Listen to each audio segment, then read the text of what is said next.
లోకంలో ఒక మంచి మాట ఎన్నో అన్నారు. ఏమంటున్నారు తెలుసా? కథలను బొమ్మకు కవితలు చెప్పిన, మారణ మనిషికి నీతులు చెప్పిన పెద్ద ప్రయోజనమేమి ఉండదట. విగ్రహం దగ్గర ఉంటుంది కదా, ఈరోజు స్టాచ్యూస్ అంటారు. కథలని బొమ్మలు అవి. అక్కడికి పోయి దాన్ని మనం వర్ణిస్తున్నాం అనుకోండి, ఒక వివేకానంద బొమ్మ కావచ్చు, ఒక మదర్ తెరిసా బొమ్మ కావచ్చు, ఒక గాంధీ గారి బొమ్మ కావచ్చు. ఈ బొమ్మలన్నీ దగ్గర పోయి మనం వాటిని పొగుడుతున్నాం అనుకోండి, ఏముంటుంది చెప్పండి? కథలను బొమ్మకు కవితలు చెప్పితే ప్రయోజనం లేదు. మారణ మనిషికి నీతులు చెప్పిన, అందుకే మారణ మనిషి కోసం మిగిలిపోయింది ఆరణ అగ్ని.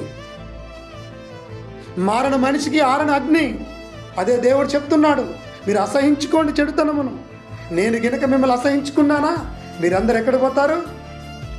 నరుల చెడుతనము హృదయంలో నిండుకొని పోయింది, వారు బ్రతుకు కాలం అంతయు దుఃఖకరము.